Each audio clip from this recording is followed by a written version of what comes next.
যদি 4টা প্রশ্ন উত্তর দিতে পারি সে নাকি ইসলাম ধর্ম গ্রহণ করবে। এই লোকটা বলতেছে আল্লাহ তাআলা এখন কি করতেছে। এটা তো আমি বলতে পারলাম না।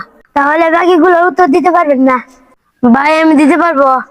কি আপনি দিতে পারবেন? আচ্ছা আমি যেহেতু প্রশ্নের জবাব দিব, আমি আপনার শিক্ষক, আপনি আমার ছাত্র, আপনি চেয়ার থেকে উঠে আসেন।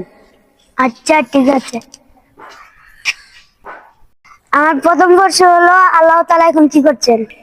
আল্লাহ তাআলা এখন আপনার মতো গর্দভকে চেয়ার থেকে নামিয়ে আমাকে চেয়ারে বসিয়েছেন। আপনার দ্বিতীয় প্রশ্ন কি? আল্লাহর আগে কে? আপনি একদিকে 10 পর্যন্ত গণেন। 1 2 3 4 5 6 7 8 9 10। 10 থেকে নিচে গণেন।